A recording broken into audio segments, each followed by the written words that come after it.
good. Okay, so I'm going to call the Parks and Rec and Greenway Board meeting to order. Let me say that right. Starting at 9:02, Tuesday, July 12th. See that we have a quorum with myself, Bob, and Jennifer. So we're going to the first.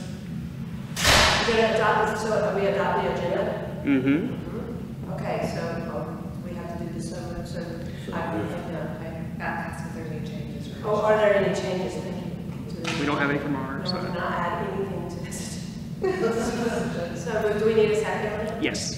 Second. It's the only way this is going to work. Okay, and adoption of the previous minute. Well, now you have to have everybody vote. She seconded, but now you have to say aye. All in favor? All in favor? Aye. That's the motion passes. You're pretty sure. Got it. Because it's in the business. Now can I adopt the previous minute Yes. the same way? Yes. Okay, I propose that we adopt the previous minutes. Does anybody have any changes to the minutes? I'm the one who reads them. No changes. I wasn't there. So did I get a second? You got a second. Okay. So do we have to vote on that one Yeah. too? Mm-hmm. We don't have any minutes next time. All in favor of adopting? Yes. Aye. Awesome. It looks like we might have a public today. No, it's not a public? No. One day we're going to have one of those. We're going to have 3 minutes. Okay, so we don't have any public, so we don't have to worry about that. Okay, so are we at B? Yes. Public Facilities Managers Update. Is my national night out the It's same? it's a separate item below. Separate. Down in one. The roundabouts were recently mulched, fresh new dyed mulch. Please ride by and wave at them, acknowledge their existence. Yes, plenty of water. The guys have just been working hard, getting the maintenance up to par, getting ready for National Night Out. There was a project from last year that didn't make it by June 30th. Was the drainage and grading work at the park. They started that yesterday, cleaning out the culverts, fixing some of the washout spots. Yep, adding that. Yeah, that whole front lot will be shut down today for that. Adding riprap in the ditches, and then I think that's really it. Yeah, they're in a. Maintenance is high right now, so most of the guys are in just a mode of weekly maintenance. The new trailer's working out great for transporting the mowers and the vehicles here into the trails, and pretty much it. Any questions? Do we have to vote Nope. on them? Nope. So Nope. then we go to unfinished. Yep. Okay, so we've got a new schedule?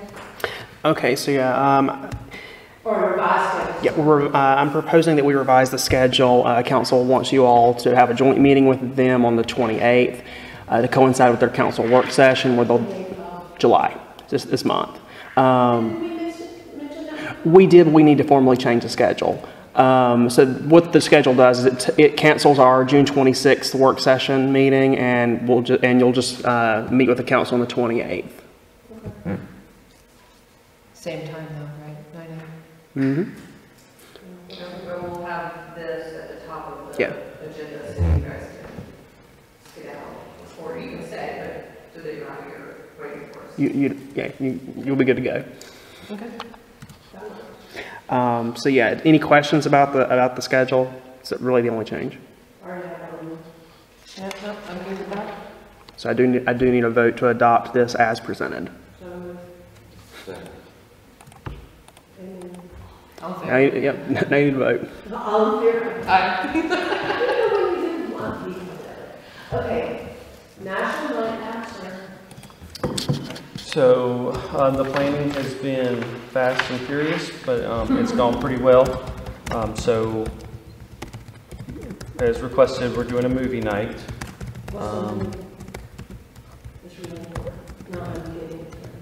Unless there's any major objections, I'm going to go with Encanto. It's fun, it's vibrant, it's fairly short. You know, it's 80 minutes. That's a good point. Yeah, it's a cartoon. Got a lot of music to it. Upbeat. Yeah. I don't know, I have teenagers, I've watched it 6 times in the last 2 months, so. It's so fun. It's like one of the top 5 rentals right now for the, Well, that'd be good. yeah, so I think it'll be good. And a repeat player, apparently. Yeah, people will be singing along, it'll turn into Very karaoke. normally set up. At the field, the little soccer field right there. Yeah. Cool. The field to the left of the field right by the barn. Left as you pull in, Yeah. the one right by the barn. So Yeah. between the barn and the kind of barn. We put the screen up against those cedars Okay. and kind of got that little bit of slope for seating. So Oh, that'd be perfect. yeah. So we have the movie reserved. We have the screen reserved. The company that I found to do the screen is very affordable, and so we decided to get a inflatable obstacle course from them. So instead of having like a bounce house where a bunch of kids are just hitting into each other, the obstacle course, it moves them, you know, from point A to point B so they can clear out. They're not colliding into each other, but it adds a little bit of attraction. Sadly, I was not able to find any camels. They're all over. They're at the beach, but they're not. Serious. But they're not. I can find it. You're on the beach. No camels available. Yeah. Near Holden Beach, there is a petting zoo set up with 2 camels you can ride, and I'm like Like big. legit camels. Legit camel. Yeah. That's the name of the pet company. What's the name? Yeah. Legit camel. I do have a question about the backfield. All right, is someone going to check for fire ants beforehand? Yeah, I mean it stays treated Okay. regularly. I know we get the pop-ups. Yeah, we walked through there the other day, and there was a little one. I think that's what it was. I'm never sure because I have to go peek around. You should stick something in it to test. We got them in the garden too, and I just got Yeah. They pop up.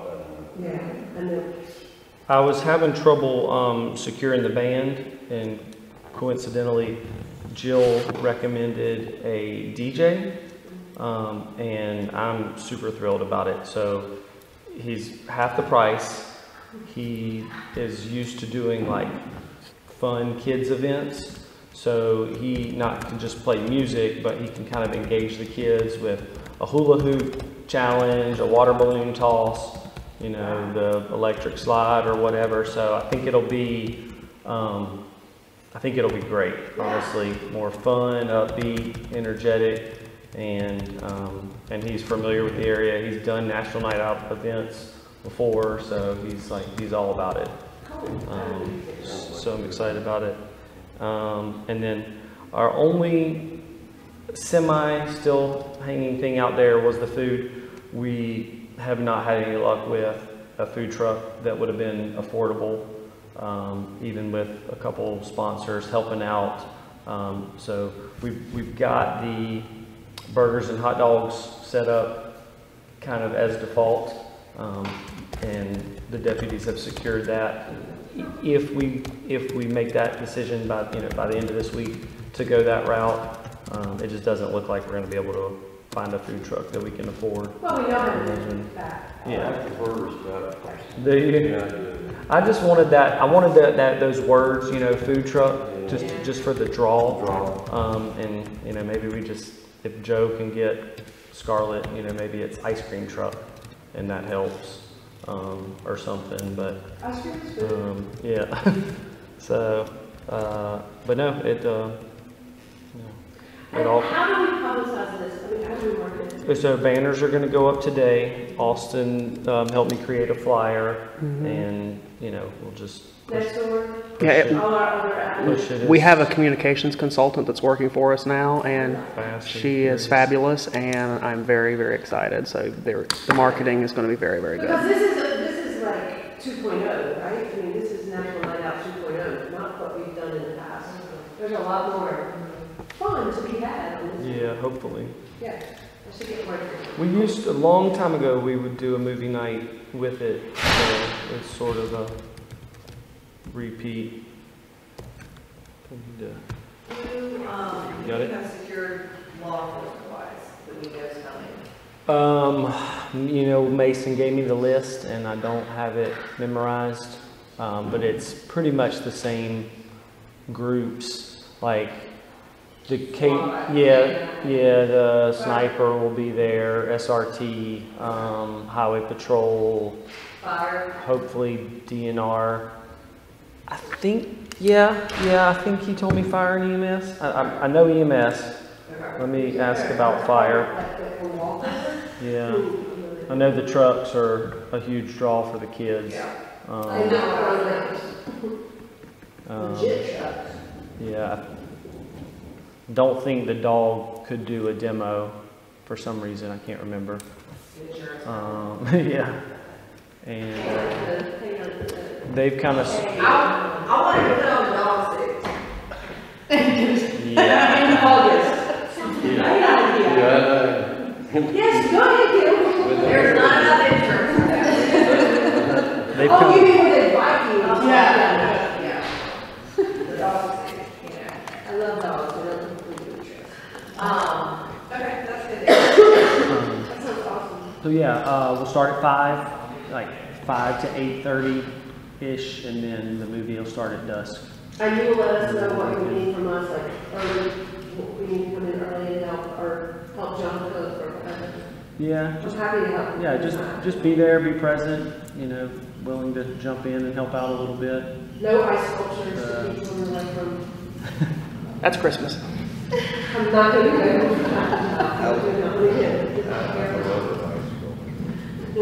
I like them, I don't want to be in charge. Are the puppies gonna come? That's my question. So I did ask, and she hasn't decided. Too hot? Yeah, she was a little worried about the heat, so she's still kind of mulling it over. I mean, they'll be covered, water, fans, against lots of fans. I mean, it's for adoption kind of purposes. I know, that's what I was. Yeah, I mean, it'll What be they an have adoption for drive. our years.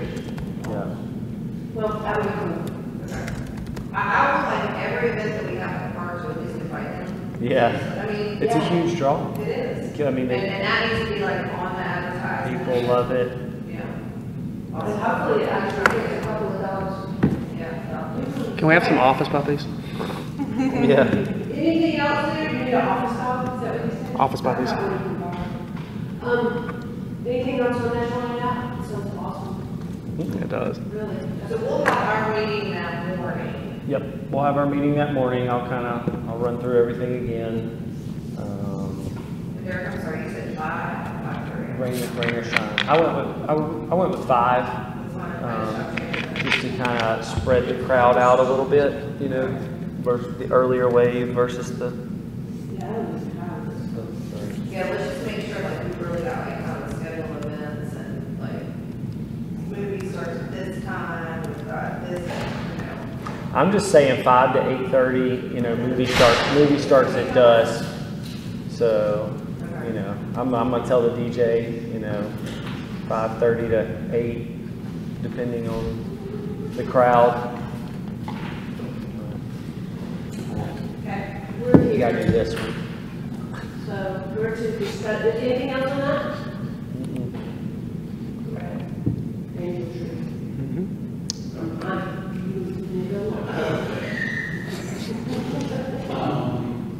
So, you already discussed it. There's nothing update. We're doing it. Literally, there's not. Spoke to Laura yesterday. They're gonna accept applications starting October 1st. November the 1st, we can get a list of families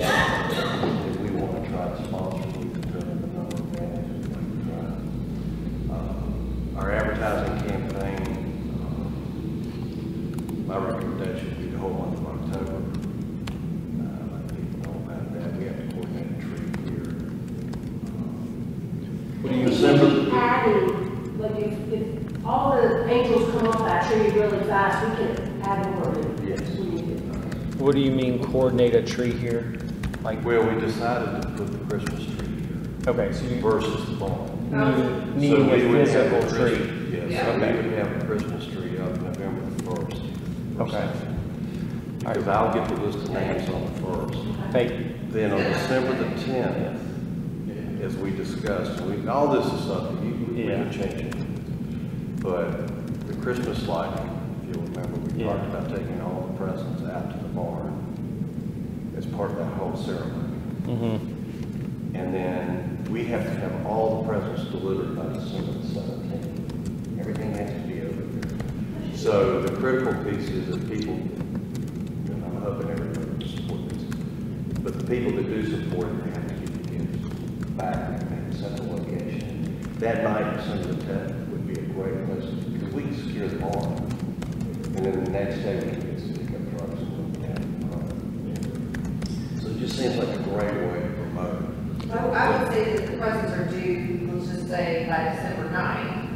They need to get the barn On the 10th. on the 10th, like, so you can go done shopping, grab, Oh, Friday yeah. night, have the barn on the All gotta be 10th, done. and then we can take it the 11th. It's all got to be done, and that's part of the marketing. You know, what I was going to suggest is,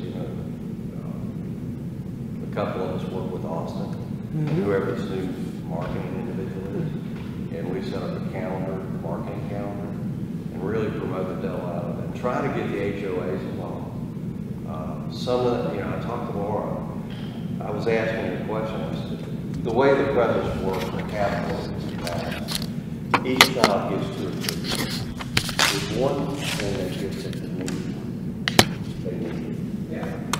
It's not a fancy gift or something they got. It's fun, they got it. But then there's 2 or 3 things that are want items that the child just like. And so I asked her, I said, well, how big are some of the items? I said, some child says, well, I'd like to have an iPad or a bicycle, whatever. I said, that's a big ask. And she said, well, in Union County, they have this organization, I think it's called HUD, that help, let's say, fill in if you don't have enough to keep the bicycle. There's some organizations in Union County. So, but that's where I think the neighborhood is going, where the neighborhood could get a family. And where they can take a little bit more expensive route than they do one. Yeah. So, I'll get up with Mike Gilmore sometime and we'll pick up a day to get the enjoy presents together and we'll talk about this and try to get some enjoy presents involved. Picking a family. Well, having a specific goal, not just goal, but a specific event like that, that might help them wrap their head around instead of we need you. This is very specific and. Well, Canterbury Creek did it all. And John and I were at HOA meetings, so they had a car name, it's not important, but they did it, and the neighborhood adopted. So, we can get some information tomorrow. But I think this is pretty straightforward. We can get HOA presents, get tagged. All the presents need to be wrapped. They'll go into a bag, and the bag will be identified with the tag, and go straight over to everything. So I'll put together a plan later on the summer in terms of timetables, and I'll get up with Austin. But if anybody wants to come volunteer, I don't think somebody. When they have the families trip, is what they're asking for kind of evident, like, or the different ornaments color coded, where somebody like an HOA that can take on a bigger burden now? I think it's identified when people look. You can probably flip over the thing. Oh, Say, okay. like, in the family forward, they've got whatever, And they want this. Okay. Exactly. So people Or could, so maybe it's like- people might be able to pick and choose Yeah. to try to do a whole lot. I would think so, Okay. John, but I haven't known this in a long time. Yeah. They're always a little bit. You can pick and choose. We need to come up with that. Right now, it's called gift free, which seems really. It's called what? Gift free. Yeah. That kind of sounds. Can't take the giving tree, that's been done. Well, I know Saul did that. Well, so we need to tell her. But I think we need to come up with a plan for it, and we can, she doesn't care what we want. Okay. So, but anyway, it'll be a lot of fun, we'll do a lot for the people in Union County.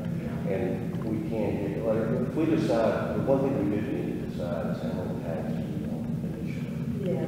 So she knows, to say, if we agree to 20 tags or 30 tags, she'll set this aside for us. And then if we need to get more, which I'm hoping. Yeah, those sound like pretty good numbers to start. We're throwing the dart in the ball. We've never done it before, so I'd rather err on the side, yeah, and then we can go down. So- Because basically, I feel like whenever we, like, let's say we do 20, and there's still 10 sitting on that tree, we're gonna have to pick it up. Somebody's gonna have to pick it Well, up. what, and I asked her that I question. want to go back. I know you can. You can, I wouldn't want to get back. I can't imagine that. I swear, if we can't get Marvin to embrace this, I'll be shocked. And very sad. That's why I think we start, like you said, start marketing it early and let them know that they can come in November 1st, the tree will be up with the tags, come in, get your family, you know. Oh, yeah, Go we'll do. home for the holidays. I want to do banners, I want to make this a big deal. Yeah. And that's the reason I like to come up with a nice name for it, so it's something Ask warm and. Austin, see if our marketing lady can come up with a good name for it. She's marketing. See what she comes up with. We can't use the infantry, that, you know, Yeah. that's a trademark. So I think that we should probably have some sort of sign up, like, so whoever takes tag number 147, that is Kim Hindenburg. Well, and that's why we Email. kind of talked about doing it here versus the park. Right, so Yeah, we we're need, gonna so have that sign, we can follow up with people, Yeah. like, Well, As we get close to the Right. town. So no, that's a good idea. and that's almost why I say maybe have like the due date the 5th of December, so that we have a couple of days, hey, John, we haven't found your stuff yet, we need it by the night, like, we have a couple of days to like call people. Will they secure the barn? Yeah, When they have to have a shop here to take it to the barn.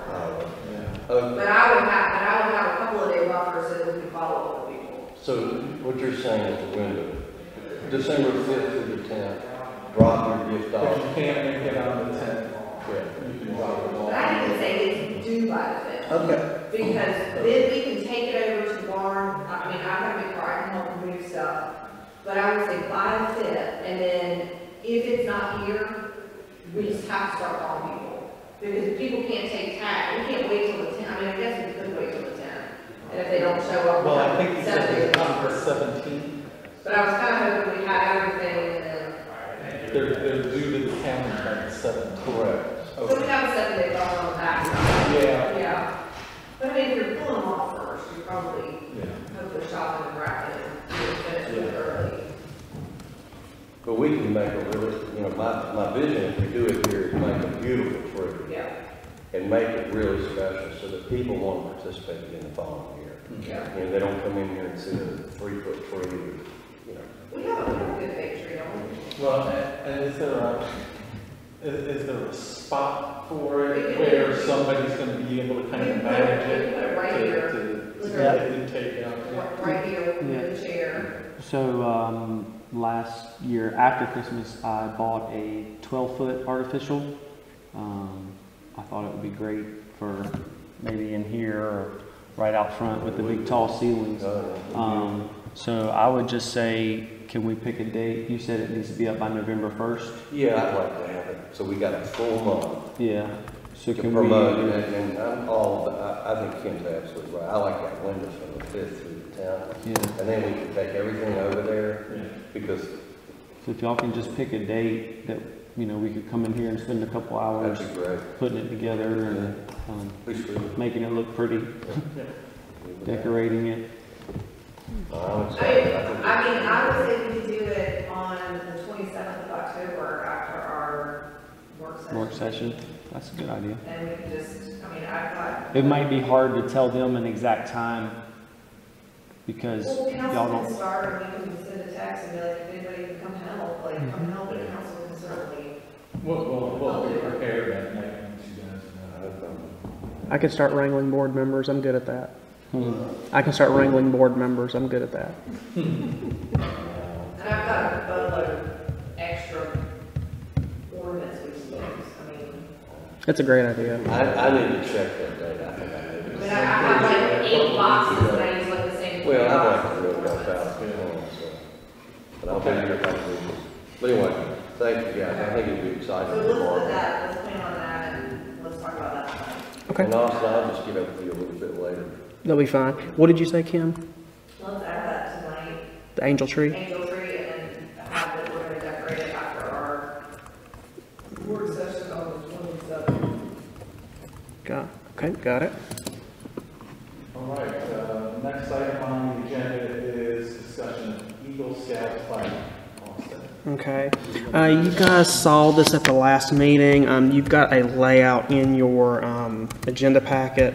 I'm only missing one little piece of information about one of the scouts. Pull it up on my end here so I can look at it too. But we have 8 scouts on here with different projects completed since 2012. We have space for 6 more on this plaque. I'm thinking this is going to be a little over $100. It's if we ever need to replace it, it's a cheap replace, and we can just add to it as we need to. I do have one question. Well, we can talk about it when the time comes on my agenda item. But we have a young lady who's going to contribute to the park, who's not a scout. And, you know, I'd like to recognize her as well, Shannon. So how would we do that? I would just state, instead of saying the following Eagle Scouts, the Village of Marvin hereby recognizes the contributions of, because it could really be anybody, right? So I can make this, Just take out of the following Eagle Scouts, because maybe it's a Girl Scout that wants to do it, or maybe it's someone who just wants to do something in the park. And what I can do that, and in the little nameplates below where it has their troop number, I'll just put Eagle Scout troop there. So I can do that. That's fine. Since this is going beyond Eagle Scouts, do you want me to get a larger plaque? Because I would assume that we might have more people if we're expanding it beyond Scouts. I mean, you've got 6 here, we can add to it, and then as we get more, we can just get another plaque. Okay, that's fine. Yeah, that'd be fun. So I'd everybody, rather it look nice and full. Yeah. Instead of vacant. Right. yeah, okay. It's like those employee of the year plaques. Yeah. Where they got this big plaque and they only have 2 names. Yeah. And they discontinued it, you know. Yeah, I agree with Kim. I think that's That's fine. So if you guys are good with this, I'll go ahead and order it. Cool. That's all I got. Okay. Next is discussion of the role and responsibilities of PR&G and process for reviewing public comments and making recommendations to the council. Let me grab Hunter. This is a continuation of the Yeah. conversation that we had. Because Bob wasn't here at the last meeting. Let me grab Hunter right quick. Me and him spoke on this last time. I just texted him. I texted him before. I'm going to go grab him physically.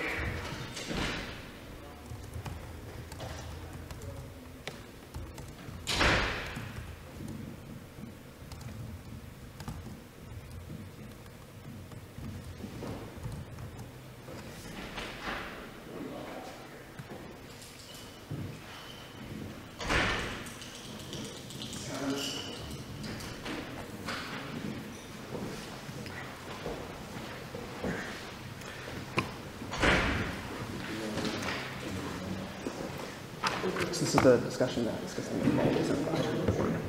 We did last time. Discussing their role as advisory board, like in the last time, because Bob wasn't here. You stop me, right? Remember last time we were talking about the role of the urgent board? I wasn't here. Sorry. All right. You're good. Okay, so we were previously asked as staff what the role of PRG formally is in regards to making recommendations to the village council. You guys are an advisory board. You make recommendations on issues, on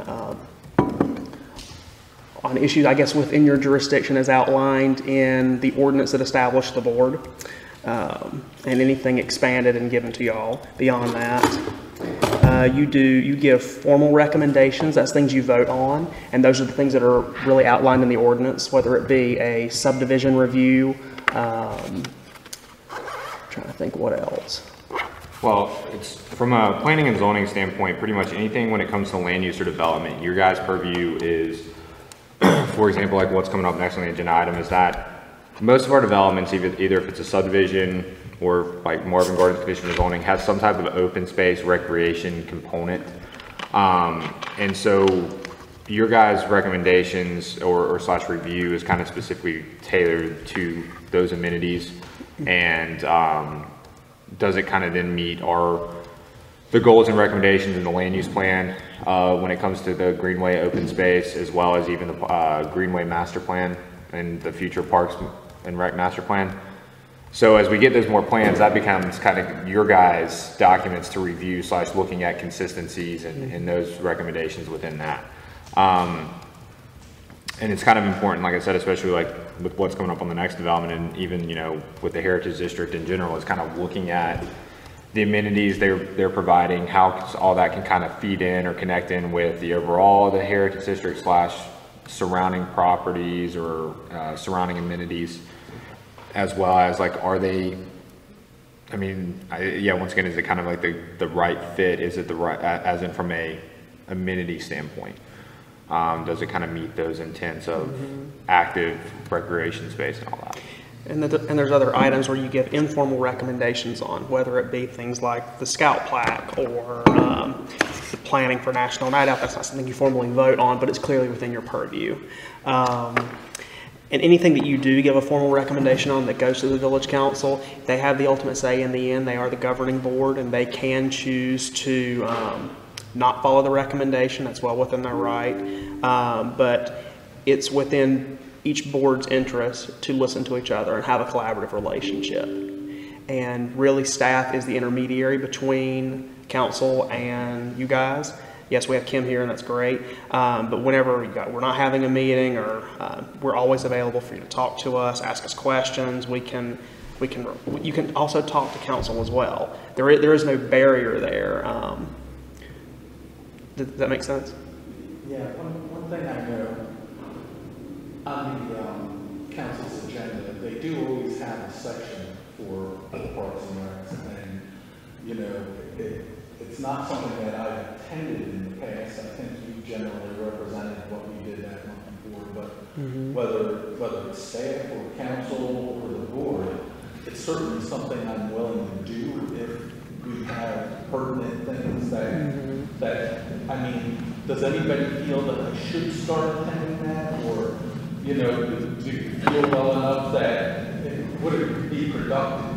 I think, yes, it's just another voice. Like, it's another person, like, giving the update, like, than just me talking about it. Okay. If you want to come, I think it would be great if you could come. I think if you can't come one time and you want to send Bob, or send Christina, or send Jen.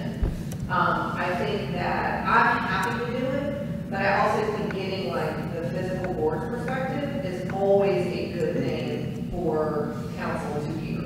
Okay, because I had always kind of thought, well, if they need me for something, I'll ask them to be there. We never really had that. Yeah, like planning board's here, when it was John Jones, he would come and just give a quick little, this is what we're working on, we might have a question about this, and just be able to engage with council for a couple of minutes.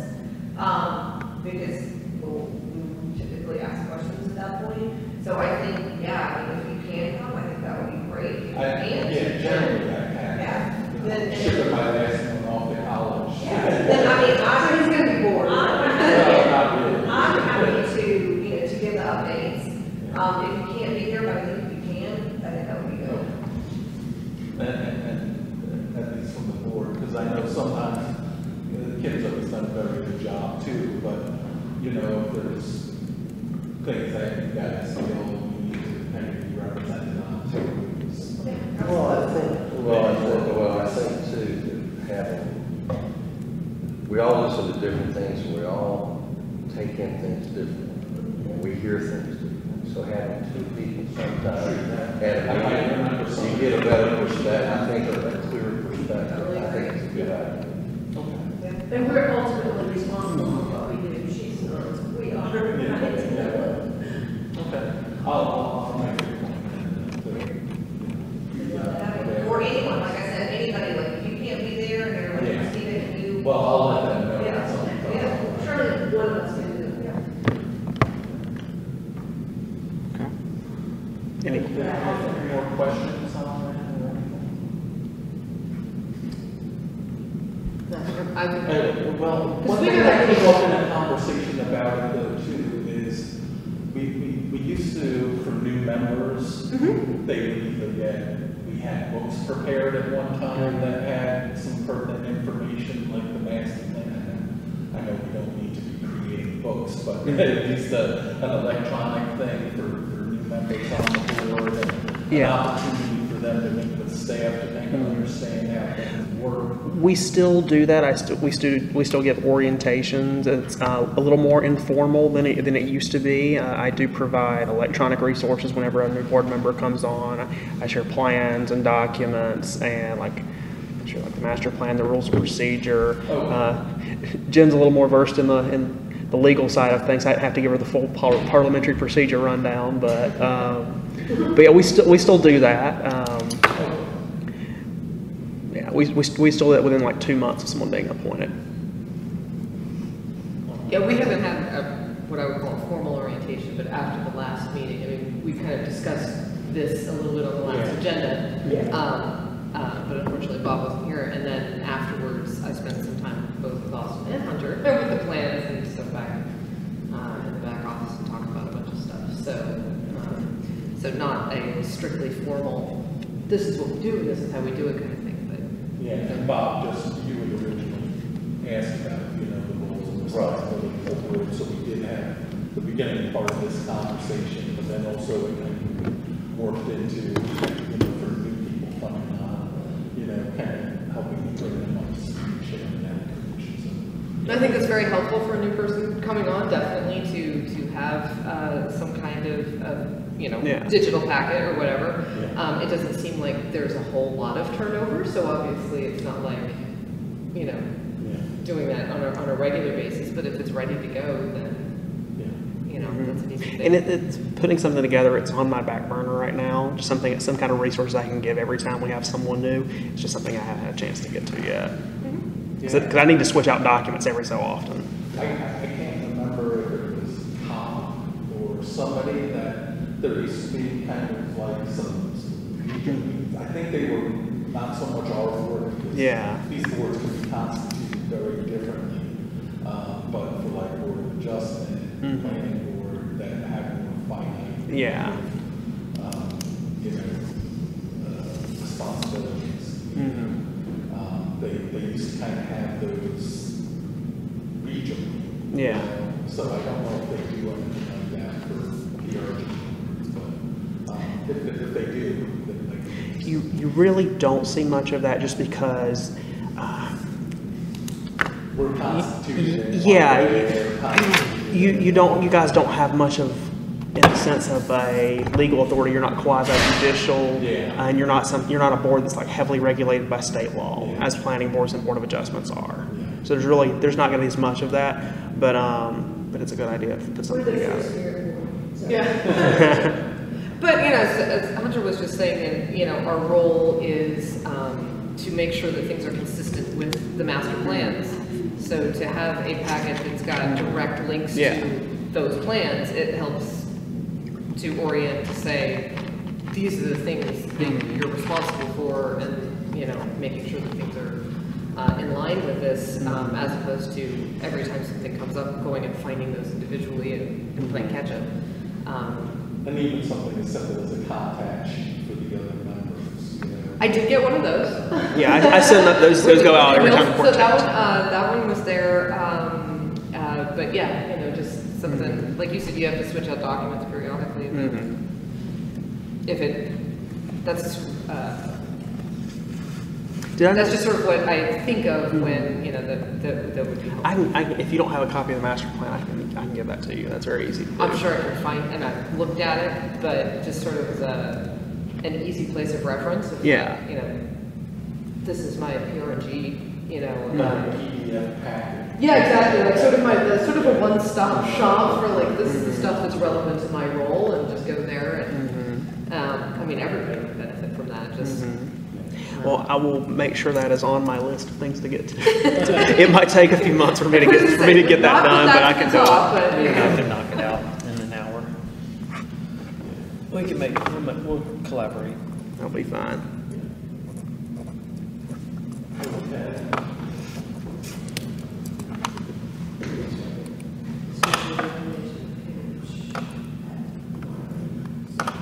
Okay, first item in new business, D1, is discussion and recommendation of the Heritage and Marvin subdivision, MHD, conditional rezone submission. That's covered. Alright, so build off what we just talked about. Okay. So- I was thinking it was the other one. Well, just to kind of give a little background, and I mentioned this kind of in the memo. Back in January, I think you guys reviewed their by right submittal. We were talking about how to create a connection. Yeah, they had 29 homes. I mean, like the property of where this is at is the same as the 29 by right.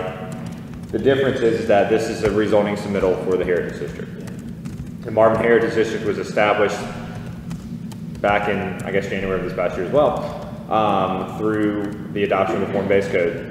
Created the actual regulations, which gave the opportunity for applicants or homeowners, or I guess property owners, to apply for rezoning. Well, the village received their first application from Jones Homes for these two, the Odell and previous properties, back in March, late March of this year. Their submittal is for 68 homes on 47 acres. So the zoning is different in the form-based code compared to our conventional language. The form-based code identifies this property as residential only within the Heritage District. It also allows for smaller lots. What lot size will they be? They're, the minimum is 10,000 square feet, but I think 10,000 square feet, which is a quarter of an acre. But the average is what? Did you say 12? 12,250. Yeah. So the average of all 68 is 12,260. And you're talking about just the lot that lot owner owns, but that there's more common area that goes into that. Correct, yeah, so I'm talking about, so each individual residential lot, the minimum setbacks are 10,000 square feet, 70-foot wide lots, 25 on the front, 25 on the rear, and 5 on the sides. Couple of questions. Mm-hmm. What size homes going on that quarter acre lot? You want to, 2,800 to 2,950 from a range plan perspective, and they can get up to about 4,800 square foot from a two-story. we can, and I'll kind of give you some more of that information, but basically what happened, just a little bit more general background, is that when the form-based code was established and we had 2 studies done with DFI and CP&I, different firms, they were identifying, hey, we need housing to have this village center heritage district for, be successful. Well, some of their housing suggestions were anywhere from like 150 to 200 plus within this. It's 123 acres of 13 properties, what we identify as the Marvin Heritage District. So what we did is when we adopted the small area plan, basically we broke out future land uses of certain properties, and there's certain mixed use, and identified some as residential. The intent is to get 100 to 120 homes within the 123 acres. It just might be, some of it might be concentrated on certain properties. But what you see there is just a small section of the broader plan. Correct. Now, There's half of your houses though, more than half of your correct. houses. Yeah. And now, some of that was done prior to me getting here, how I was kind of, navigating some of it, but, the way it's set up is like, hey, if you build the houses, then you have the household numbers to help spawn the commercial. With that being said, so Jones Homes came back with their, after their by right, and submitted this rezoning application. They basically continue with their by right because at the time, like I said, you guys reviewed their by right plan in January. Well, the week later, council approved the form-based code for the Heritage District. So when they started this whole process, the Heritage District in reality wasn't actually created yet for them to go through this avenue. So that's why you've seen two different plans. That's why most of the public's seen two different plans and so on. Well, some of the biggest differences are, yes, 68 homes compared to 29 homes. I could pull up the thing, but you know, imagine this on 29 homes. You guys were, was it 30% slash, was it 13 or 12 acres conservation? So 29 homes, they were only conserving 30% of the acreage. And that included a 285-foot view shed, and these houses were actually closer to the properties on Meadowlark. With this submittal, because of the regulations we have in the form-based code, they're maintaining 41%, 40%, so 16 acres of the 47 will be... Say 41 or 45%? 41. 41, okay. Would be pretty much undisturbed.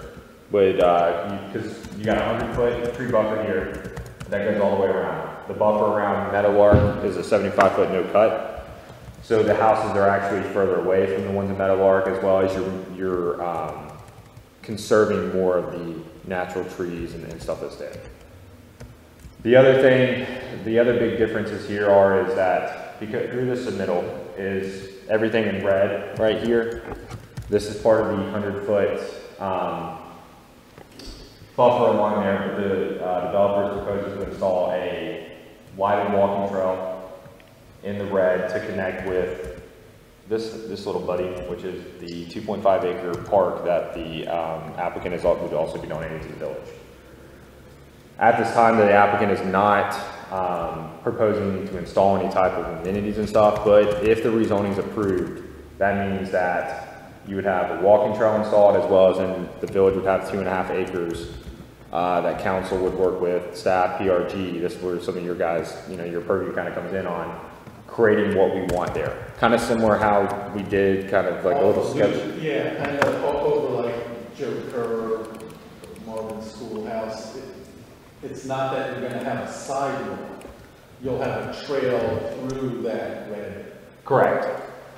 Which, that's one question I know that Ben's asked me, and I guess maybe we can kind of get into some of this discussion and even let Derek kind of give some input, is our trail standards are the crushed concrete, correct? Yeah. Or asphalt.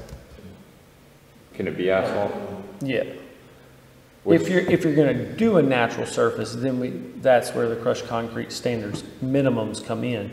You can do asphalt. Okay. And that's, I think, some of the questions that the applicant would wanted to ask, because right now, I mean, let me give back over the overview, and then we'll kind of get into a few more. But so you'll have the widened walking trail installed here. This area will remain for a pocket park. The applicant's also donating this piece for the fourth leg of the roundabout to access Meadowlark. At this time, it's not on the sketch plan because if approved, they'll get into their grading, kind of more further engineering. But you'll have also more walking trails, as well as are you guys still doing the pocket neighborhood park? Okay. For the neighborhood residents, also tie in with the walking path and the sidewalk. Is there anything else you wanted to? Okay. Is the pocket park for the neighbors, are you guys going to develop that, or are you with that for us to do? The pocket park in the middle around the detention basin will be maintained by the HOA. The walking trails will go around the stormwater basin. We'll connect to the public walk, so the public will have access to all of that. Okay. And for the lit pathway, I know we're talking about one in the red, and then When you say lit, into the like lighting? Yeah, it'll have low voltage like mini street lights, so you can walk it at night. That will come over to the park area here. The residents of Meadowlark requested in some of our public input meetings, we not light this section to encourage people to go back, so we're not going to light that section. And this returns and comes back to the public walk here. So we're not encouraging folks to walk through. We're also going to plant a holly hedge, like a mixture of hollies and arborvitaes, from a meeting with this property owner, to shield some of his property, and also encourage people to turn back as opposed to just keep walking straight south. where the 2.25 acre park is, are you gonna go ahead and put in a sidewalk there? Hunter and I were actually just talking about that. We're gonna connect up to it through here, but there's also some sewer and water needs for the park that we're okay with putting in, so we may end up with a path going maybe along this boundary here that you can connect with utilities and connect your walkways in. But that's something we can get into in the construction plan phase. Yeah, over the next really month, from a staff level is, I mean, I have 20 emails from Christina and Sean Epperson, talking about the crosswalks at the roundabout. I haven't been able to read them yet. But the reason I'm bringing that up is that if some of this gets flushed out with DOT on crosswalks and cross sections, the potential we can go ahead and put on their site plan exactly where the sidewalk may line up. The other thing is we can add to their development agreement that they will come back during the construction plan phase or whatever and actually propose those improvements and put them in. It's just that we gotta, I kind of mentioned this to Ben prior to this meeting, is that just want to be careful on how we word it, because I don't want the village to be, like, I don't want him to come in and install a sidewalk right here, well, and then we actually, when we get in, because by this proposal, we're putting in the improvements in the long run, as in what amenities and stuff, and then that sidewalk now has to be how we set up the property. I want to have that flexibility, so even if it is the edge of the property or certain things like that, so some of this will be kind of hashed out over the next few weeks.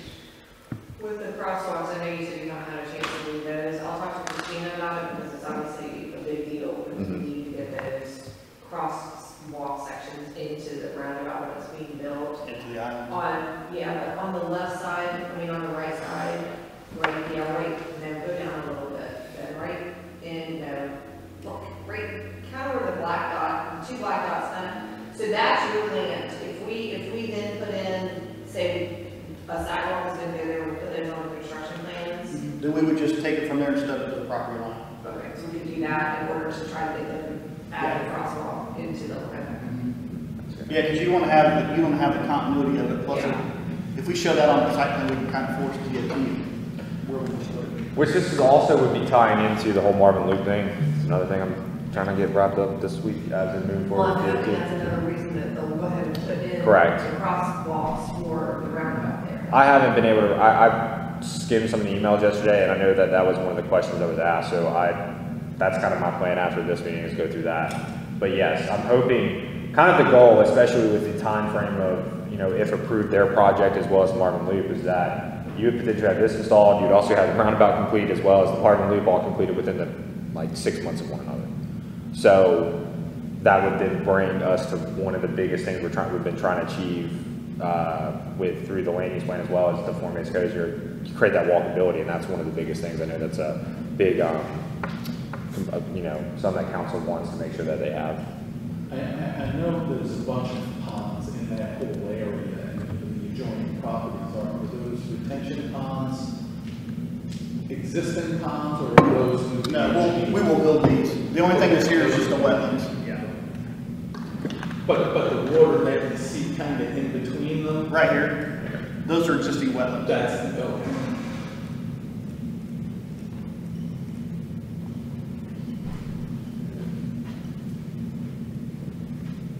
Only because, we've had issues with other areas where we have trails and different things like that. And, how it ends up working with the existing stuff. Yeah. Sometimes when you engineer the things in there. Yeah, we can actually shelf them in, like when we build the berms, the berms will be wide enough that the trails go on top and have lanes there. Is there any questions about the development? Yeah. I'm thinking. I guess the 68 is a done deal. What do you mean by a done deal? 68,000. So this is a rezoning application, so technically unless it's approved, then that would make it a done deal, but it's all kind of, this is what their proposal is, council makes the. I'm sure that I'm not the first person, I know I'm not the first person to say traffic wise, that is, I just don't even want to think about. I've got a question, if you don't mind, going to her, I think. And I'm sure you may have already covered it, I don't know. But not only demand on traffic, my question would be the demand on our school systems. And I'm sure y'all have talked to Union County Public Schools about as we develop this village of Marvin concept of the heritage, and we're gonna put more demand on our schools. Yeah, because we're going from 39 to 78 homes. And this is only one piece. And this is only one piece of a plan. So our density and the lot size is changing, density is increasing. So what's this gonna do to our school system here in terms of, do you know if they're building new schools here to accommodate? At full, well, what we do is we provide them with the data for the next 10-year period that they build out of the neighborhood. Okay. When that builds when the neighborhood builds out, it's not full capacity for the school, so they use a 10-year window to figure out what their full capacity for the neighborhood will be. The full, I'm trying to think what the word I'm looking for is. The impact is the word I'm looking for. Is at the end of that 10-year period. It's 84 total students between kindergarten, grade school, middle school, and high school. And we provide studies to the county. That's right, I didn't mean to pause, but I thought maybe you were so I had similar questions after our last meeting and was looking at the maps. And so here was where my question went. And so just for the purpose of bringing this out for everyone, I'm going to re-ask it and sort of also answer it based on our conversation after. Based on all of the properties that are in this new master plan for the Heritage District, if all of those landowners, if let's say the Heritage Park District plan had not been adopted and they were able to develop by right based on the original zoning, if all of those landowners decided to go residential to the maximum density that they would have been allowed, we would be looking in this entire 125-acre parcel at approximately 300 homes? No, it was 125. I mean, it's because... Were they all 1 acre? Yes. Originally by the original zoning? So yeah, the underlying zoning of the whole district right now is our Marvin residential district, which those standards are, yes, minimum lot size is 1 acre. We do have that conservation subdivision, I won't get into the details. But yes, so in theory, the way you're looking at the district was, okay, there's 125 acres here. That's 125 homes. Now, yes, if you want to take the churches out and other stuff, we get that. But previous to the Heritage District? It was still 100. It was 100 and... It was still 125? So the number of potential residences, right, is still essentially the same, but for the commercial that you're allowing is no longer resident. So that's taking some of the, so you're clustering. Yeah, we're the only residential rights of some of those areas. That was what I was trying to suss out last week, and that was an important factor for me. I mean, like you all, I heard a visceral reaction when it went from 29 to 68, and I lived right near that intersection, and it was like, oh my gosh, the circle will improve it, but still you worry. But the important thing to me was to compare the entire development to the amount of homes in this particular portion of it, and maybe preloading our density here.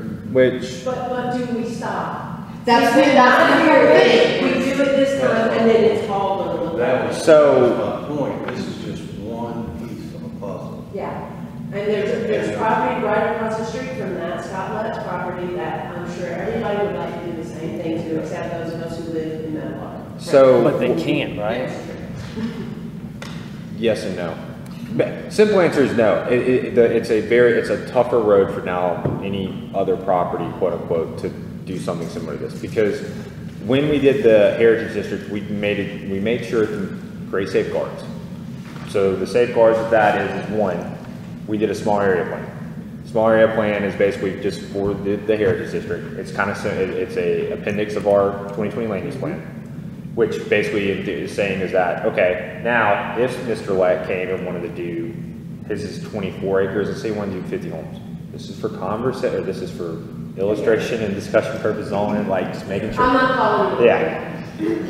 Well, there are two things, is that his property is identified as mixed use on the future land use map for this, meaning that the future land, or mixed use is a mixture of commercial and residential, with a component of maximum 30% allowed for residential. Meaning that out of the 25 acres, 30% of that, which is 8 1/3, right? That's, yeah, would be allowed for residential, like single family residential. There's also then a 30% minimum of open space, the buffering and stuff like that. So if he came and just wanted to do residential only, okay, well, his property is zoned residential, in theory he could do that. Well, the reason we adopted the small area plan and all this other stuff is that now council has in this avenue to potentially deny the application because it's not consistent with these other plans. It's not consistent with the adopted small area plan, not consistent with the 2020 land use plan. If he came and went through the rezoning and tried to go something, once again, then it's not consistent. It's kind of a very far-fetched thing. So there's a lot of safeguards in place where, yes, it's a legislative decision, but regardless if it's this council or others, like let's say, I mean, you can flip-flop that. Let's say that this council, not this council, let's say a future council wanted to approve 50 homes there. Well, then it's not consistent with the land use plan. They have to be very careful on how they're approving this even though it's not consistent and explain why. And vice versa, if they denied it and it was consistent, they have to make sure they explain why. So we tried to make sure we created some safeguards in there where it does provide that avenue and make sure that council has the option to deny something just because it's not consistent. Just to make sure I'm clear, this is a mixed use plan. No, this is not. We're the only residential only. It's part of the heritage district. Correct. Which makes this a unique property. Yes. Is what you're saying. So let's just assume that John wants to build a neighborhood in Marvin. Will he be able, and it's not part of the village district, it's somewhere else, will he be able to do quarter acre lots? No. Because when we created the district, we created a boundary, and these were the only properties that were eligible to apply for this zoning. So is it fair to say this is an exception for future construction, not the general? Correct. That's not within the heritage district. Trust me, everything, all the concerns you guys are bringing up is stuff that we made sure when adopting the actual regulations to make sure that we had some type of safeguard in place. The other big safeguard here is this is a conditional zoning district, meaning that take Marvin Gardens and their specific conditions or regular design, like those are stuff that can also be tied into their approval, if agreed upon. For example, like let's say we messed something up in the buffer, as in like we as the village, when we adopted the language, there was this loophole in there that said they didn't have to have any, hypothetical, they didn't have to have like any buffer. Well, we can request saying, hey, like that's on us, like instead of having like where they can just go through as by right, we can say, hey, like is there a chance we can do this buffer, if it's agreed upon. But then if it's not going to be agreed upon, I mean, that, once again, it's a legislative decision. So there's those safeguards, and I mean, there's a lot of, this is the most flexible / safely controlled, I think, process to make sure we as the village get what we want in a good product within the heritage district.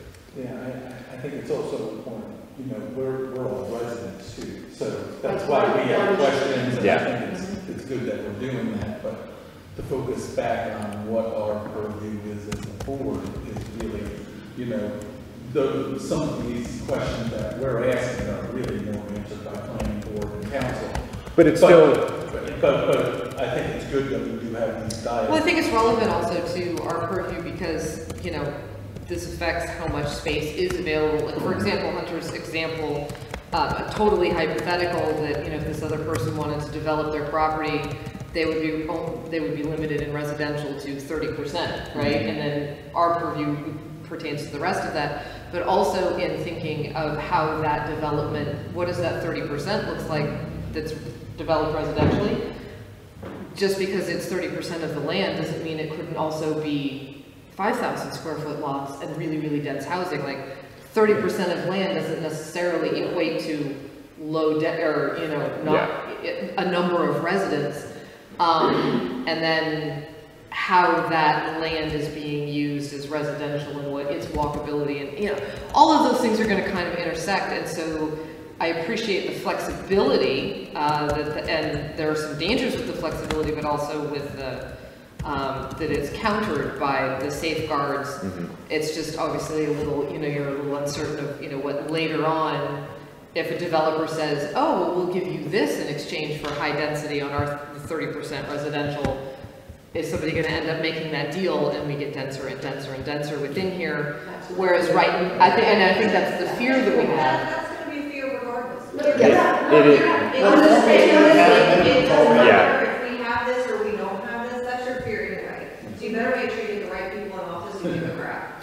And that's, Oh, exactly, yes. to what, you know, you're bringing up is that was honestly, when I started, I met with council individually and said, hey, like, I wanted to understand what they wanted in the form-based code and all the stuff. And that was the thing, they wanted to be able to have control, but at the same time, like, that was the fear, is like, okay, well, what if boards change over, whatever, like, especially, and I was like, I get that. And that's why we did the small area plan, but because, like, it's not perfect. Well, no, you have to balance the flight. But yes, you did do at least have it's not where then the council just changes, because actually what started this was like, what if council changes, everyone wants to get rid of the heritage district? Well, that's why we created smaller, I mean, because then they would have to do a lot more hoops to jump through to, you know, take away all the progress that the village has made over the last, It's not you know, like one yeah. fell swoop that they can just. The other So, thing that's important too is the form-based code that governs the heritage district.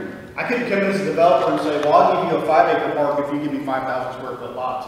There's minimums already set. Right. Yeah, so it's not the flexibility isn't unlimited, the flexibility is just there. The flexibility is really the majority of the control goes back to the village as opposed to the state level where there's nothing like architectural controls and things Yeah. like that. On this one, is that where I kind of see the path that you Yes. have through so that's just kind of a rough. correct, proposal. and correct me, I think you Because of brought course, it up. Yeah. you eventually want to go where you disturb the least amount of trees and things like that. Correct, so there's the 100-foot buffer, and I think during the construction phase, you guys would do an actually Yeah. go through. Yeah, and we'll one- take a tree survey and actually put it between the trees so we can see, because we may come up here and say, okay, here's a good place for a setting station with a couple benches, things like that, so. So I have several more questions. I did the human part first, and then I'm going to do the wildlife part. Okay. I'm not sure that's really correct, and I think I'm the other way around, priority-wise, but whatever, because traffic's traffic. Okay, so I'm glad to hear that you're going to do the trail around the trees, not we're putting a straight line through there. So that, because I live right there, so I look at these trees all the time. Just a couple things, the lighting. Do you have to have lights? And the reason I'm going to say that is, lights on all the time is one of the worst things for wildlife. It confuses them, and it's already a crazy road. If I'm a wildlife, I will stay away from Newtown, but you know, whatever. But I'm not loving the lights. I know people might want to walk at night, that's what their phone is for, I guess. I don't know, I don't see anybody walking much at night. But I would just suggest that maybe lights on all the time is a bad idea. Well, what we were gonna do with those, the reason we're doing the low voltage lights was one of the big things of the heritage district is the walkability. So as this thing builds out, folks will be walking at night, especially in the wintertime. But with the low voltage lights, the lights are much less intense and we can put timers on them. So we can say at 10 o'clock the light shut off, or at 11 o'clock the light shut off. You need to be calm. And Once the business is closed, theoretically, the incentive to be walking is I'm gone. perfectly fine with lights that go off. If you could tell my neighbors, please. Yes. Okay, so that would make me happier that they had. And that's actually a council member brought that up as we were discussing this.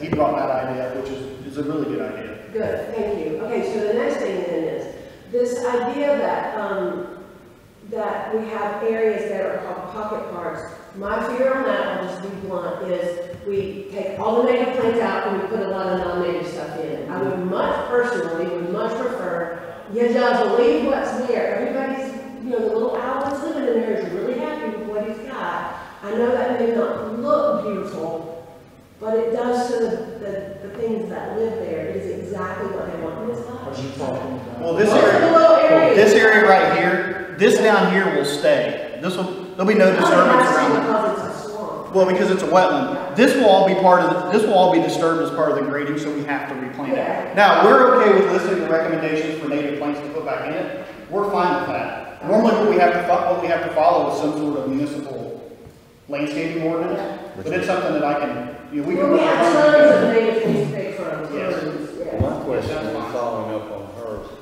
Do we need a pond? Can we not just leave? That's what I'm saying for that. Well, so- Because what we're talking about is upkeep. Then you get into maintenance. You get into maintenance, you get into a lot of different Okay, things. can I Yeah. go real quick? Yeah. So we're having a person come in and look at the park, pocket park at Lowe's, Village Publix. Hall. We're gonna include that part in there, and they're gonna give us a plan of what we can do in terms of planning. And we're gonna look at everything, and we're gonna say, we just wanna leave it alone and just have woods there, we may do that. They may come in and say, that's a great spot for a X, Y, and Z. I don't know what that is, because it's not my job. Bob and Christina are asking about what would be the HOA maintained pocket park, not the 2.5 I acres. think for both of them. Well, and so let me, I would put the 2.5 acre on the potential master plan. Yes. Yeah, That's I'm not the HOA. Yeah, not the It's HOA. The 2.25 on the master plan. Yeah, but that's where the board comes in and, you know, puts forth Christina. So recommendations. once we have the master plan, they look at everything, then that will literally be what we bring back here. Yeah. Well, I was unaware that y'all obtained somebody to look at that. So based on that, when somebody comes in, they're gonna look at the pocket park, look at this, all these things. That would come back, and that will come back to the park rec and greenway. Correct. Yeah. Correct. Oh, yeah, a To bunch of address- times. A bunch of it. Okay, so, Yeah. no, that's a good Similar to point. the Greenways and Trails Master Plan, you know, where they came But- and we Well, I was dialogued. unaware that would happen. Yeah. Okay. so, yeah, to just summarize. The pocket park within the neighborhood will be, the developer will be putting in the, whatever amenities, as well as it will then be kept in the responsibility and maintenance of the HOA. Meaning that that's not something that the village will have maintenance over. Now, that's some kind, I mean, that's something we could probably ask, but at the same time, I don't We can think. just make a suggestion. to Correct. Use as many native plants as possible. The 2.5 acre, yes, at this time it would just be donated, and it would be up to the village on what amenities and how it would be developed, which that's bringing in now that Parks Rec and Master Plan, kind of your guys' purview, is that that's exactly where we would want to sit down, or, you know, during a meeting, talk about amenities, talk about this, so then we can have a good idea to either work with a contractor or whoever on how we want to develop it. So really at this time, like I said, yeah, correct. The 2.5 acres would just be, that's land donated to the village for whenever improvements to And be put. maybe we need to start saying that instead of a park. Maybe we need to start saying there's 2.25 A acres donation. donated Donated for the land. village to do with what they want to do. It may be wooded, it may be a park, it may be Well, I a think that, X, Y, and Z. But at that point, if we don't, like, do anything, then people aren't gonna be like, you said there's gonna be a park there. Yeah, So maybe we need to start, you know, maybe we don't do anything there, or if we do, maybe it's 10 years down the road, like, I mean, you could put a fitness trail in there and not touch hardly a single tree, yeah. you know? So, I mean, Around I the think the park. park came in from the, 2 years ago when it started, I think that was part of one of the original discussions. It was. We've But had a I think we just need to say there's gonna be. There's a parcel. Parcel. acres donated for the village to do with it what they want. To make oxygen. Well, and what I would recommend, and this is staff recommendation for how the development agreement is that, yes, that we do, once again, I think we make it a little bit more specific than do anything with because of council changes, but I'm just saying that in general, it's like where we still maybe tie it to part open space, it's either remains as open space, or then it's tied, the use is tied, or use is restricted to this recreation, or just to maintain open space. But then it's like nothing else can ever be put there. But yeah, I mean, and all these kind of sketches are just stuff that they put in there as part of their thing. It's just hypothetical for discussion point. You know, from a staff level, like where it's located, and as the Heritage District builds out, it is kind of a little staple. Now that there's a lot of stuff, for example, parking. I know that came up, you know, all because there's a parking lot showing coming off of the fourth leg off Meadow Lake. That doesn't mean it's going to happen. That's certain things that we would want to figure out on how it gets developed, and so on. So that's why the developer decided to not or basically it's donated, but they're not putting in the improvements, because that's one thing is I think we need time to think about how we should do them. Because especially like paths, you know, the purpose is gonna end up really dictating where the path should be, so Yeah. you can't force the, Yeah, and to do that front. You've got 2.25 acres, and now you gotta have parking, which you know, I feel about parking areas. So, I mean, now you got. There's no parking. No, not at all. Impervious surfaces and yucky cars and all that. No, so I mean, then if you make it a destination, now you've got to get people in their different cars there. So, you know, if they could walk there, and there wasn't all that much to see. And that's, It'd be better. and that's, I was gonna say, the other neat thing about that location though is with having the mixed use across the street from Meadowlark, is if you end up with a mixed use that's gonna have parking anyway. That may be one of those things where, like Hunter said, it takes time to plan it out, because as you're starting to plan out actually how the uses go, then you start to realize, okay, we've got a parking lot over here. How can we offset this parking lot? We've got this park there, so we can, you know, we can identify spaces, things like that. that as well as having the walkability and everything. Parking may not necessarily, I mean, once again, that's something like long-term as the rest of the Heritage District develops out. Show him where we are. Orient. Do you know where we are? You know where So here, so right here. across the street, that purple is Scott. Yeah, so here's Village Hall. This is something that I had the applicant add to their proposal for a lot of reasons. One, for the public, or for you guys to be able to see all in one setting. So this is all of what is the Heritage District boundary. The yellow is residential only, the purple is identified as mixed use on the future land use plan, the red's commercial only, and the blue civic. The blue is civic? Civic, as in the churches and the Village Hall and so on. With that being said, one of the other things that, now this is if the So Heritage... Banks Presbyterian State Book, is that correct? Correct. One of the other things that I had the applicant do is add in their housing allocation, this page, or that is, so talking about, you know, quick density is that there's 123 acres, there's 7 existing homes here, like Will Owens is, the Robbie, all that. Now take those 7 into add in the 68, you would be at 75 homes, which would be the density of 0.61. Now, if this gets approved and you have lead or any of that, all this stuff gets added in where the public, all the boards making their recommendations, all that will always be able to see the running total of the density in the area, where nobody can ever try to say that we're trying to slide something past them, or somebody is trying to slide something past us, whatever. You will always know what the density is of the area based off of what's being proposed. One question, are those roads in there large enough? Because one of the issues you see with parking these days when you do allow smaller lots is the parking issues that they have internal in the subdivision. So are there legitimate width of those roads to allow? There's no parking allowed on the streets in this neighborhood. We will regulate that by the HOA documents. Okay. Because that's where you find a lot of the issues with parking internal. Yeah. And some of the houses that we're designing for this, some of them are front load, some of them are actually courtyards. So you pull in, you have a garage this way and a garage. To make a 3-car garage, you actually have extra parking in front of the house. And they're set up, the houses are set up so when the cars park, they don't overlap the sidewalk. Do you anticipate this to be 55 plus or?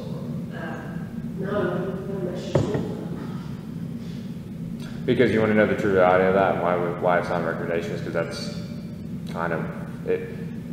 That was done. The only reason I was asking, it had to do with school impact. Well, that's what I was getting That's where you at. end up, when you got the high school age kids and there's 2 parents and 3 kids and 5 cars. And 50 cars. Well, even at 55 and older, you think about, you still have people that are 55 and older that have children. But much less. Correct.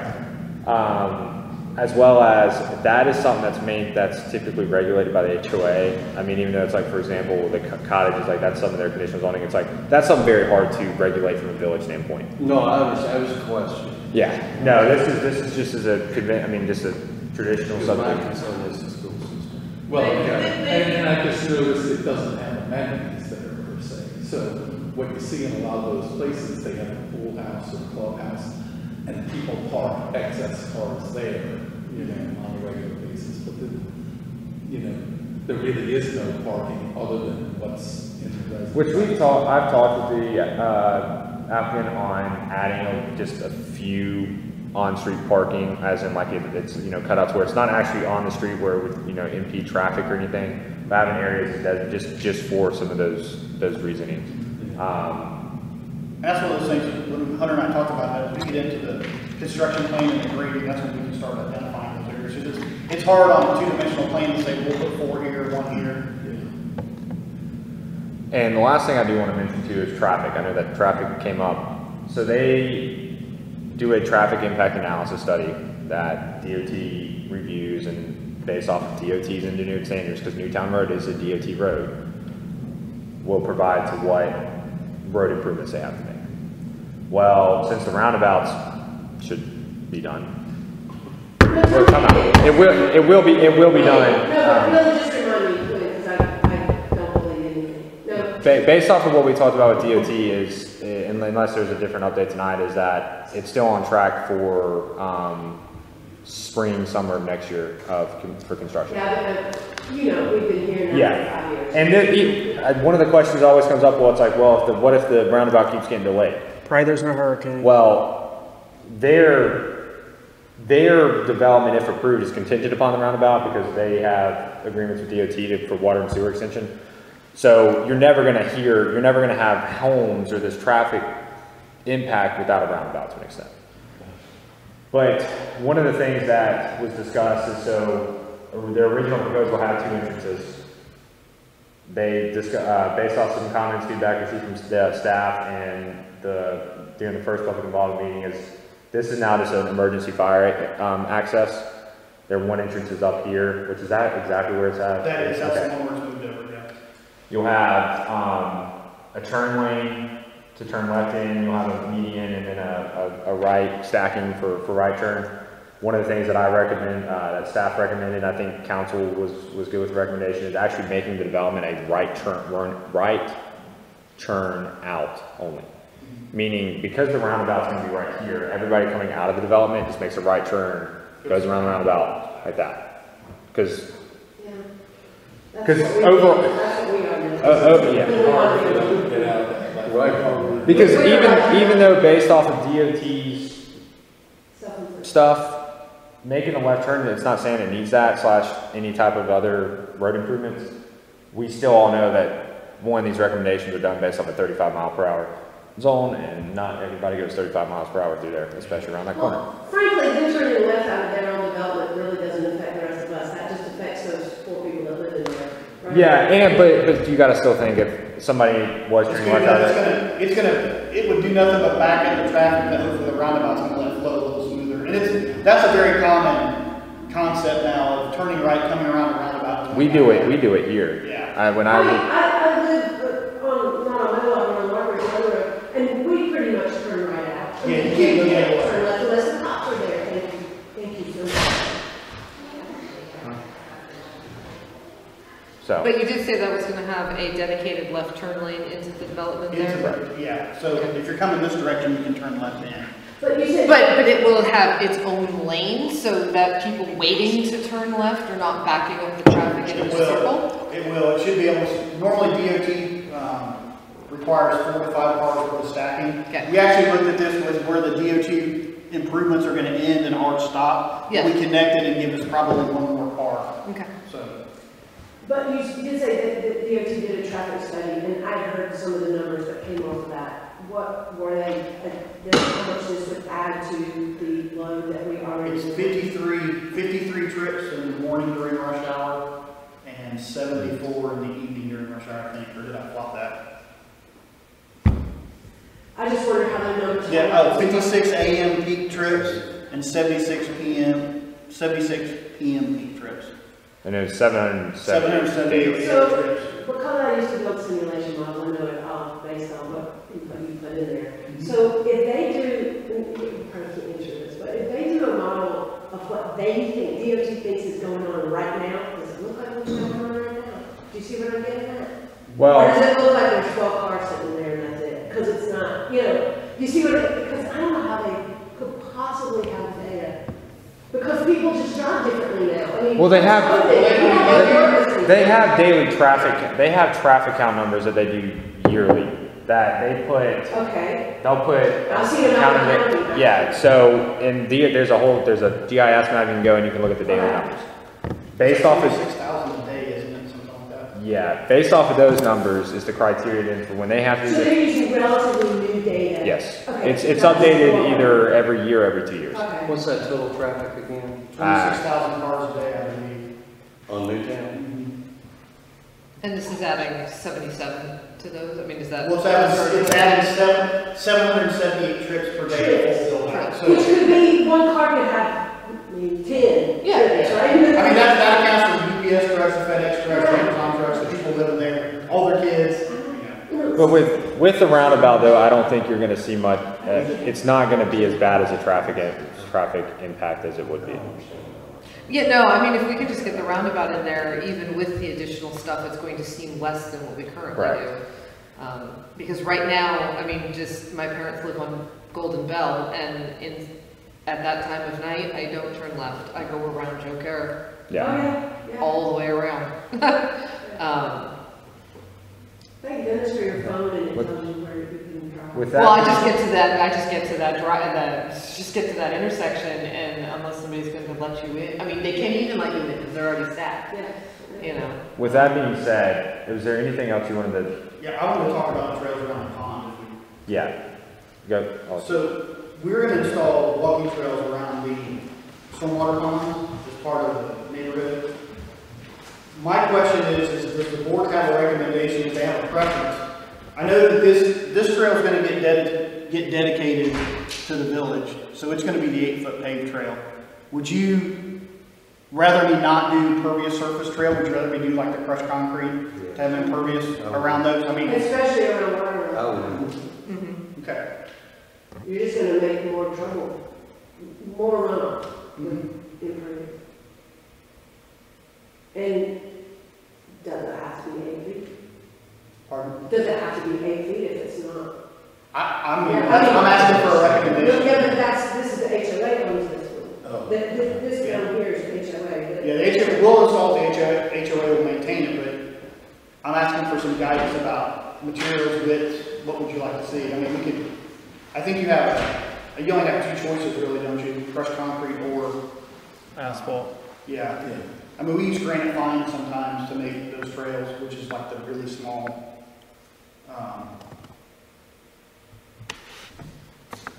I'd say you and I just go right here and look at this one, and I'll just kind of show you what would be a minimum. Okay. If you want to go bigger, you know, because it's in a neighborhood, then great, but at minimum a 4-foot wide natural surface. Yeah, see, I just think it's more narrow through there and more pervious would be better. Because of the wetland.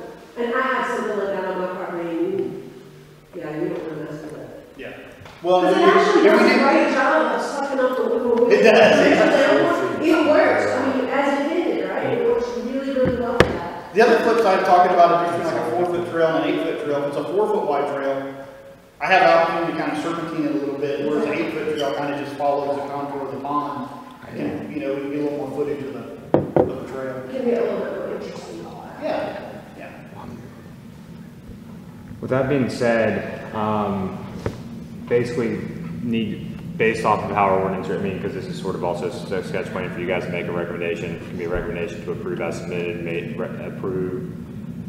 with recommended changes or such, you know, even if it's recommended with the 2.5 acre to not be ever developed apart, or not to recommend approval. But basically that's what your guys are looking at. And really like I said, what you're focusing on is how does this impact, or is it consistent with kind of our overall land use plan and Greenway master plan as it relates to kind of the greenways, parks, and the connectivity? I have a question. They'll also get to look at this again when I get into the construction phase and actually start to look at, don't they also review They don't review construction plans? Oh, okay. That only goes to planning and council. We can bring it. So the things that we discussed here, if we were to make a recommendation to approve it as done, we would discuss, number one, prioritizing native species plants, you know. And keep prioritizing, keeping what's already there instead of hacking it down and adding something back, because it's never the same. You take a tree this big, you put a tree this big, not the same. It will be more than that. And that's already the case in any of the shaded areas. Correct. Those are basically no-touch zones. Well, With the exception of putting in the trail, where you have 75 feet per hour. yeah, 75 foot no cut right here. This is still supposed to remain undisturbed. However, going through the trail, or if there's some dead trees and stuff they can clean up, Yeah. but this has an opaqueness factor. And To, that's been determined to be asphalt, correct? are you talking about the trail? Yes. Oh, I don't know. I was talking about the buffer and the trees. I would suggest that. Well, he was talking about the asphalt at least at a minimum of The parts of the village Newtown and Waxhaw. If it's going to be dedicated, Okay. it will need to be asphalt, correct? I'll have to have that. I can talk with Christina Okay. and council on that. I'm open to If those are the two recommendations. I just like pervious more than impervious, if pervious Yeah. is a word. It is. You're good. So, What I was thinking is that, you know, what you have there along the main, right, is gonna be kind of connecting into, hopefully, around the roundabouts to our others that are impervious things. Whereas when you're talking about a trail that might come down that lower part, you would expect that to be more natural, so, you know. Well, and also not in our purview. You know, because otherwise, if there's somebody that just walks on the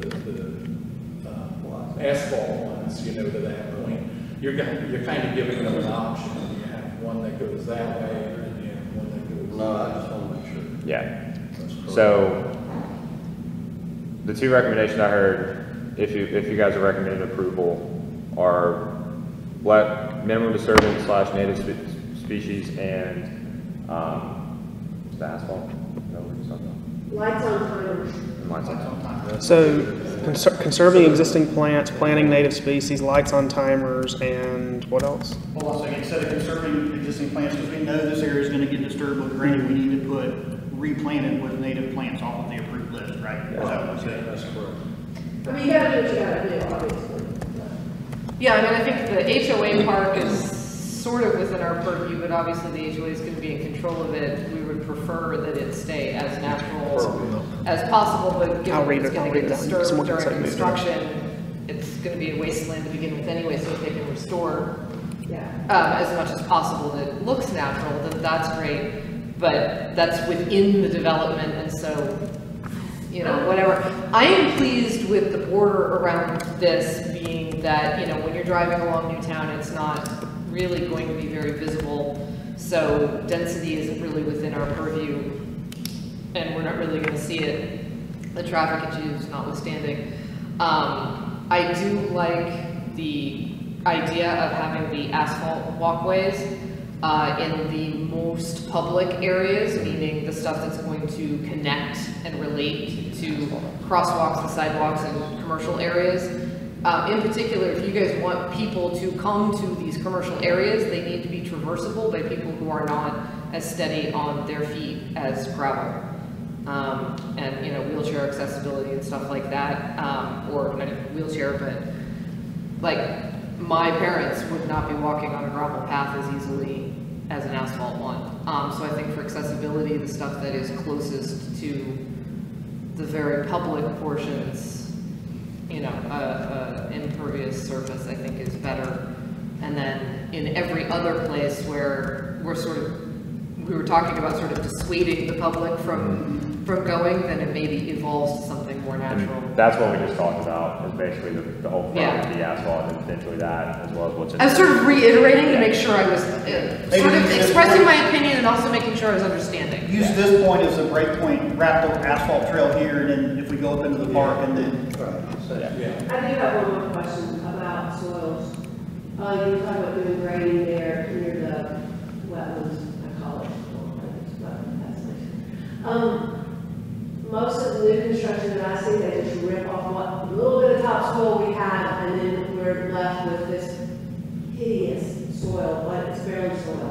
I know that that's kind of the MO, but it would be so much easier to, when you have to plant things back in, if you had less some of the good soil, or all of it for that matter. Well, we strip it off because we have to strip it off to do what we're doing, but we spread it on our job That's sites. what I wanted to hear, thank you very much, yes.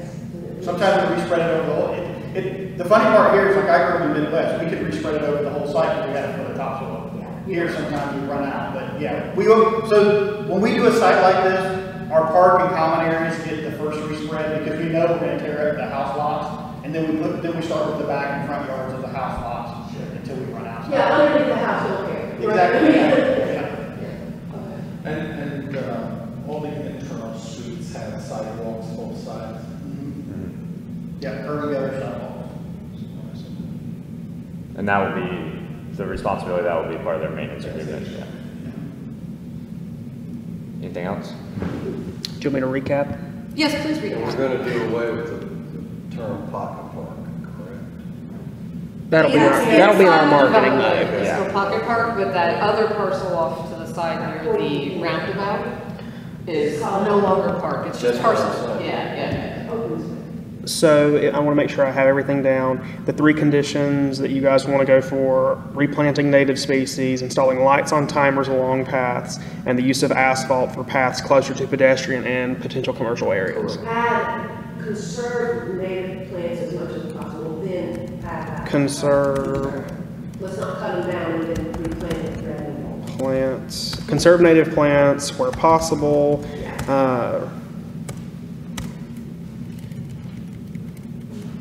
Replant with native species when necessary, or something like that. Replant. We good with that? Yeah. All right, so do I hear a motion on the table that we recommend approval with the following conditions? To conserve native plants where possible and replant with native species. To install timers on the lights that are on the section of path that they've described, and the use of asphalt for the paths that are closer to the pedestrian and potential commercial areas, and our naturally defined paths for areas more internal to the neighborhood. Natural, what did you say? Like crushed concrete? Yeah, natural. I said our natural paths. As for natural I need materials for someone internal to- paths. Second. Who was the All in second? favor? It's Bob. okay. All in favor, say aye. Aye. It's 4. Okay. Keep it moving forward. All right. Awesome, if you know those two, when you get a chance. Yes. Thank you. Thank you. Thank you. Thank you. All right, thanks. I'm in. See you tonight. Have a good evening. Is the discussion of tree ordinance revisions and tree USA dedication? This will be real quick. Tree ordinance, I can't believe I mentioned this to you guys, but I've been working with Keith at the county. We're rewriting our whole tree chapter because it's very confusing. It doesn't make sense to a little bit, as well as when it comes. I helped write that from about 5 different towns, so It- be very careful.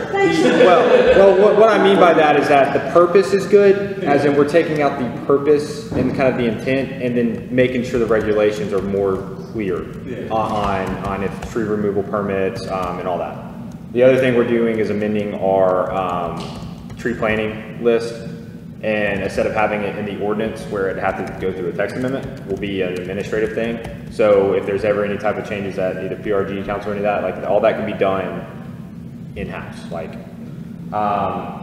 The other thing that we're talking about is becoming a Tree USA city. I think I put that kind of overview in your guys' packets.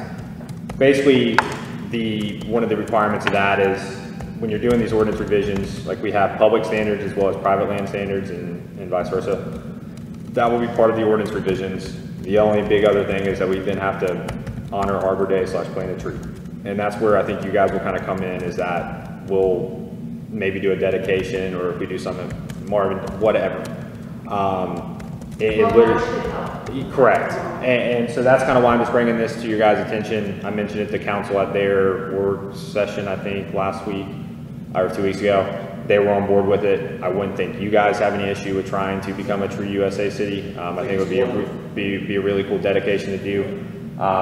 So probably either the August or September meeting, I'll have more information as I've wrapped those up with Keith, and then we'll hopefully by spring of next year we'll be able to get that dedication as we do the necessary requirements. Question, do we as PR&G board get to look at those tree ordinances before they become?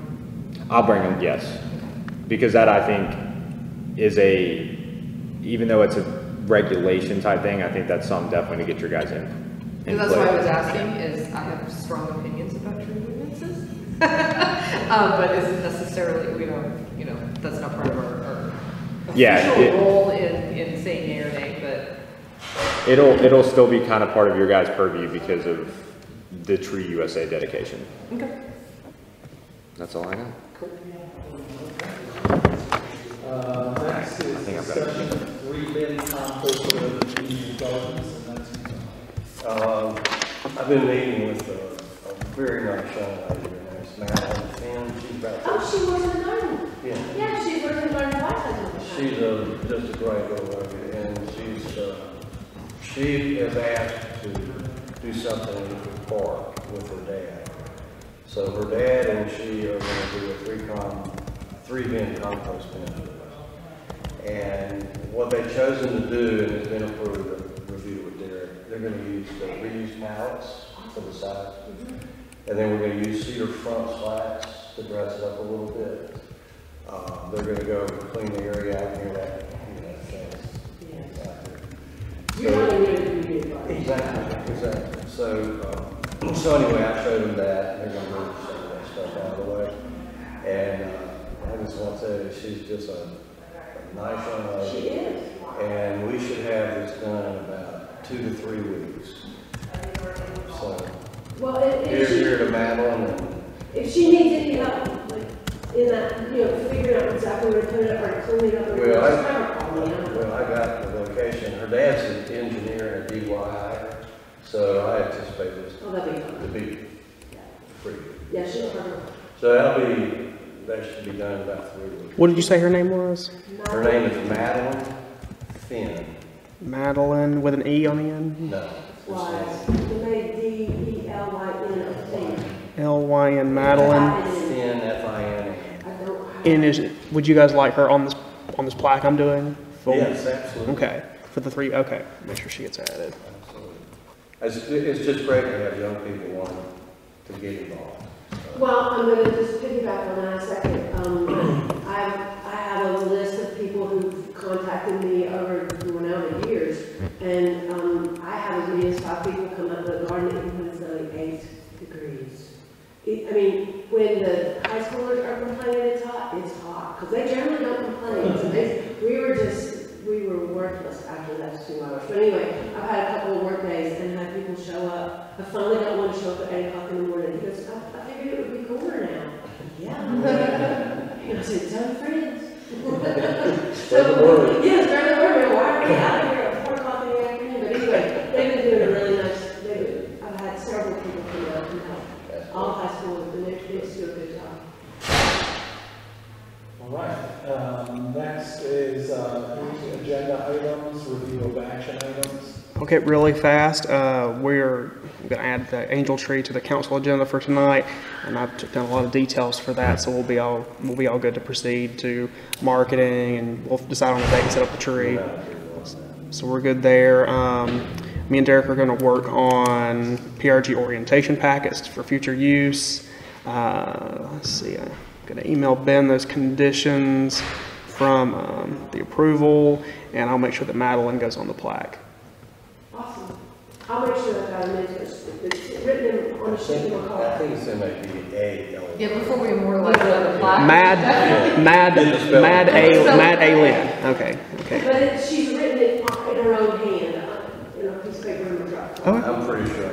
I'll tell you what. I got it right here, Bob. Bob, I got it. I do too. M-A-D-A-L-Y-N. Got it. I knew that. Yeah, So I'm good, I got it. So that's all I got. Awesome. Ongoing action item. All right. You good? The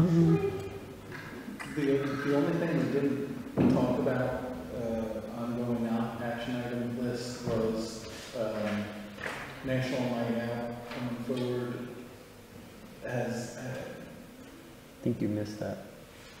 the what? I think you missed that part. Okay, that It's gonna be awesome. okay.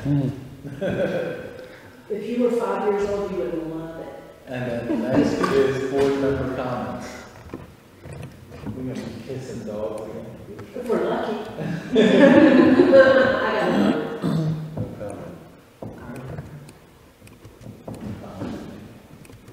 Any interruptions? All right, do I hear a motion on the table that we adjourn the Budget Marketing Parks Recreation and Greenway Board Committee here on Tuesday, the 12th of July at 10:40 a.m. So moved. Seconded. All in favor, say aye. Thank you. Thanks, everyone. Just a sheet.